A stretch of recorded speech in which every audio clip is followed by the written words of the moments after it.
Hey guys, I'm Andrei, a certified translator and a real estate concierge. I run a little company, a consulting agency that is relocating people down here for the fourth year now.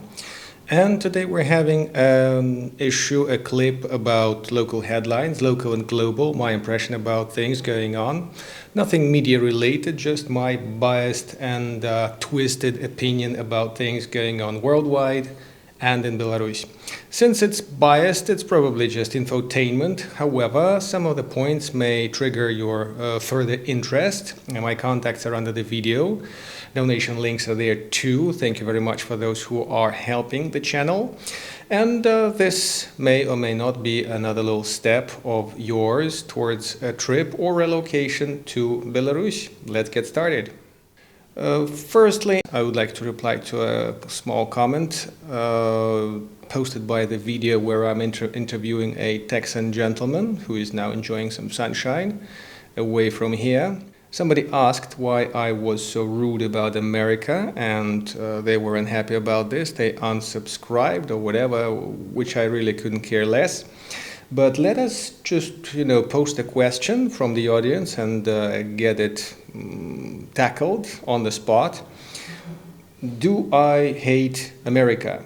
As a country, I haven't been to America. I'm told it's not a perfect place. I've had mostly American tourists over the last 10 years, 2009, 2011, 2021, when I was a tour guide.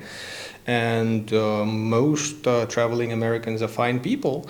Except I was kind of confused if the Democrats were the bad guys or the Republicans were. That I will leave up to you guys to decide, because I think it's the Democrats who were limiting the teachers' union and paying teachers less, and the Democrats were pushing to abolish the gun rights.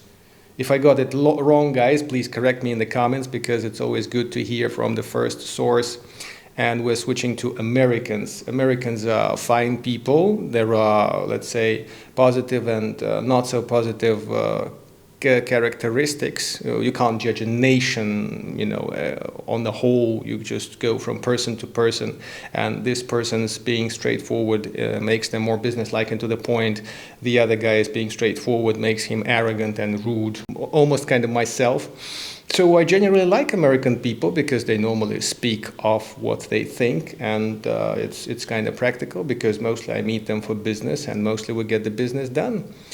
And thirdly, do I hate America politically? I'm not that very good at geopolitics, but generally I would say the global politics of the US may be a little bit aggressive at some point, but again, to judge politics, you have to be a politician. They have different values from the humans, from the people like me and you guys. And most of us would just say we have very negative feedback about the US's global politics.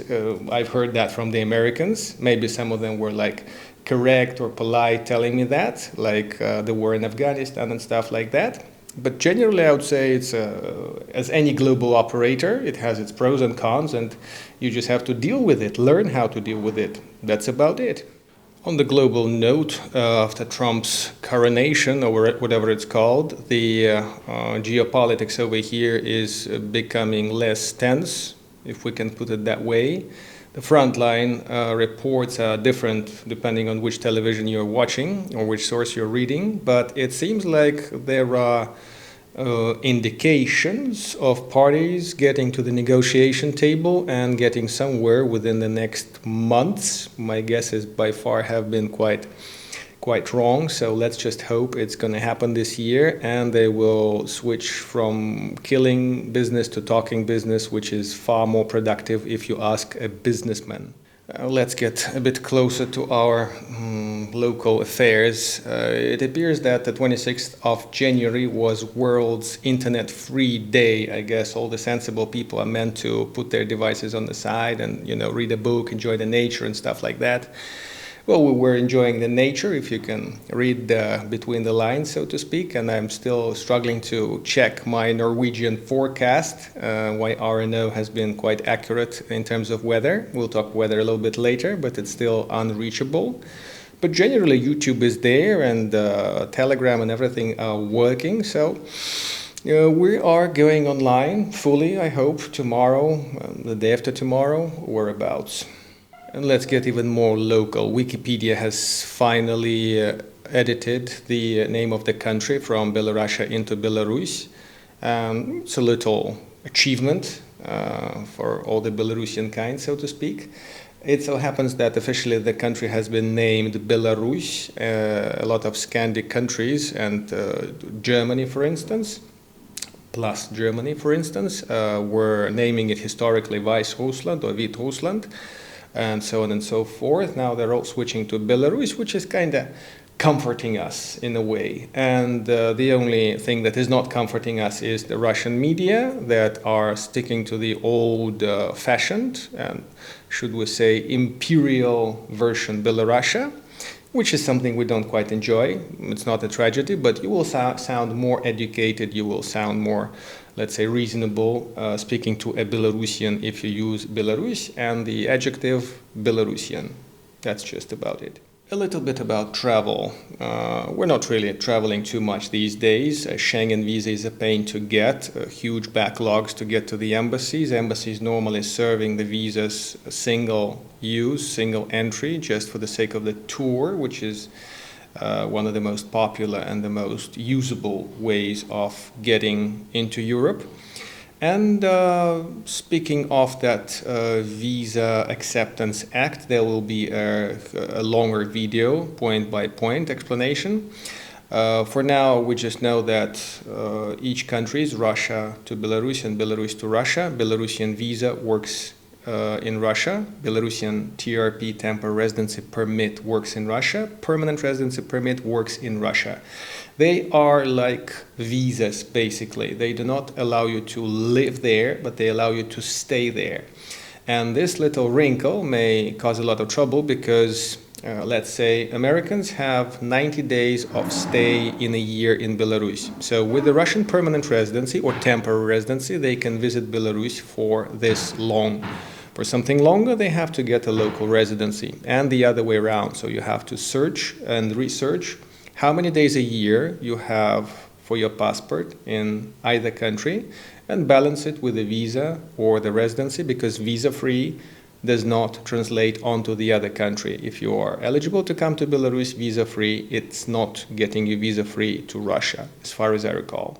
It seems we're having a new destination opened up. It's going to be sunny and nice. It's Oman. It's 7 hours flight from Minsk. Belavia has just launched a flight. And we also have a 30-day, was it visa-free, with Vietnam just introduced. They were kind of visa-free before that through the airport, but that had a lot of wrinkles.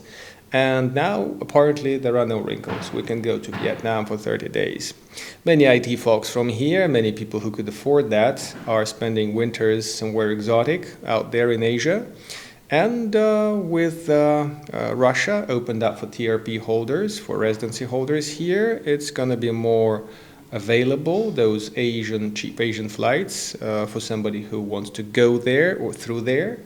It's a new opportunity. And again, about travel, the border crossing into Lithuania still has 2 checkpoints opened up, thank God. And from the 14th of February, they are not going to banish Belarusian plates completely. There are 2 cases, major cases, when a Belarusian plated car can go into Lithuania. Firstly, if it's manned and driven by a Belarusian owner who goes into Lithuania not to sell the car. He has a Lithuanian visa or residency. And the second one is kind of niche excuse. It's a foreign owner, EU owner of a Belarusian car, driving to Lithuania not to sell the car. Research that carefully. That's just my understanding of the law. I sometimes am wrong. Weather has been increasingly uncooperative with the fur coat dealers and the ski dealers. It's now +7 outside. It's late January. That's when we expect to have -17, give or take, with miserable wind and stuff like that. So at some point we're happy because it's like early winter, birds are singing and stuff like that, and the ticks are singing as well.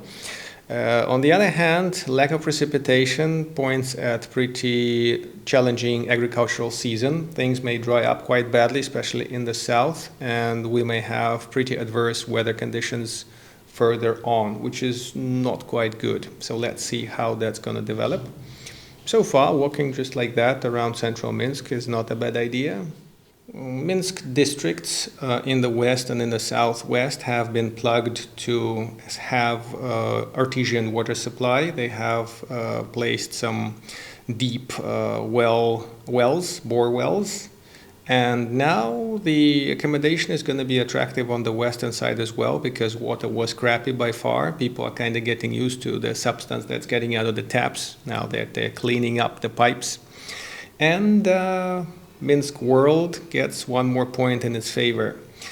Partizansky district got to be named the greenest area of Minsk, vegetation-wise, district-wise, and Oktябrьsky district, with that Minsk World monstrosity built, is the least green district of the city by far.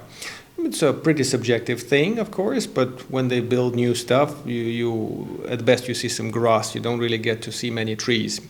As for the district reviews, I'm hoping eventually I'll be going from district to district in late February or March, depending on the weather, and we'll get to see and compare the districts, the infrastructure, and the pros and cons of living in each place, accommodation and other factors, mostly properties, of course, because I'm dealing in real estate as a translator.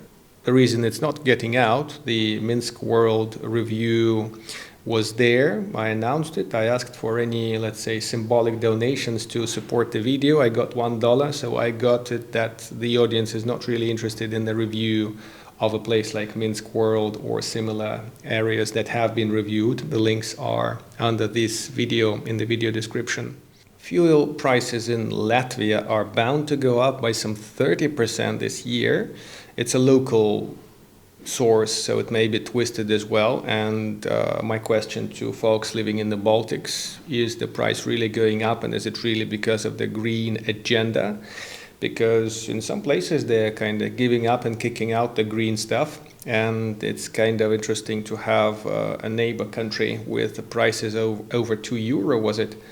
And we here have, I barely remember how much I'm paying per liter. The fuel prices across the country are universal. They are fairly low. They are particularly low if you have a European salary and drive around here, of course. And we also have pretty handy apps to fill the car. So you basically have to scan a QR code, punch in a few digits and clear the payment, and just put the tap where it belongs in the car and get the fuel in. I'm told by the Europeans that you still have to throw cash into the fuel station, like old-fashioned business with the operator and everything. And, well, that's a kind of cool thing. The Academy of Sciences has run some research and came to an interesting conclusion. Some 80% of Minsk residents would rather continue working after they reach retirement age. Let me remind you that for the boys it's 63 and for the girls it's 60 from this year, by the way. And it's kind of interesting that generally some 60% of people who were taking part of that in that research are keen to work after they reach the retirement age. It's kind of interesting that the statistics agency went through 1,000 people, and they were framed between 18 and 74. And the surprising bit is how would they ask an 18-year-old about their willingness to work after the retirement age, while the male life expectancy here in Belarus is 63, 64, for instance. That's last time I checked. Some sources say 68, 69, but men here tend to believe 63, 64. Women get to 78, give or take. So for women it's kind of easier, but then the health issues are not helping in either way. Average employment among the households has been around 66% last year. And unemployment officially has been around 3%. Unemployed people are the ones who are able-bodied, economically active, I guess is the term. These guys went to the local labor exchange and said, sorry, we're helpless, please find us the job of our dream. And they get some $20 worth of money a month for unemployment allowance, some retraining programs and stuff like that. I would not like to speculate. I've never dealt with that, thank God. And that's about it. So some 30,000 poor sods across the country are unemployed over here. That money is kind of interesting in comparison to my Dutch client who turned up unemployed at some point, and his government was handsomely paying him some 400 euro here.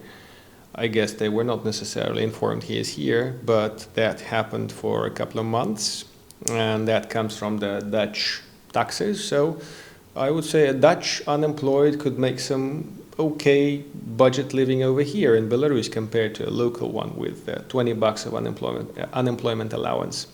Some of my Western guests were kind of wowing the $20 unemployment allowance compared to some benefits that a lot of people are, let's say, misusing out there in the West. So, guys, which country are you from, and what kind of unemployment allowance do you guys get should somebody lose a job? Please share your feedback in the comments. It would be interesting to see where my audience is coming from. Last but not least, we are having some plans outlined to build a second atomic station. The first power station is near Lithuania. They're having some works out there. Several times in the year they seem to have some kind of works which get the Lithuanians very excited because it's 80 kilometers away from Vilnius. It's a Russian-built nuclear power plant, so some skeptical minds may point at Chernobyl. Other more educated skeptical minds may point at similar sites in the US and the UK where there were radiation issues, let's say, or Fukushima for that matter. We might just say that there is some disappointment in the green ways in Europe, and I would show the quotes, my hands are busy. And while the Germans have shut down their nuclear power stations, the French are cheerfully running them, and it seems like they'll be selling some kilowatts to Germans. The Belarusian existing nuclear power plant has the capacity of 2.8 megawatts, I think, and they're thinking to place one somewhere in the east, just to balance it out. Tell me what you think about the nuclear energy, guys, and tell me if there are other issues, other things I could throw some light over in my hopefully now weekly headlines digests. I'll be going to Vitebsk soon, so the next video will come out in about a week about a nice shiny apartment that we will hopefully purchase for another client who is now not in the country. And, well, any questions are welcome, any likes, any dislikes, any technical, any subject-specific questions, please let's consider a paid consultancy. It's a paid service, and offline or online, it's something that you may choose to have if you have some serious plans of relocating to Belarus. Thank you for watching. Donate a coin, $1, $5, if you can spare, for the channel development and upkeeping. See you in future. Cheers!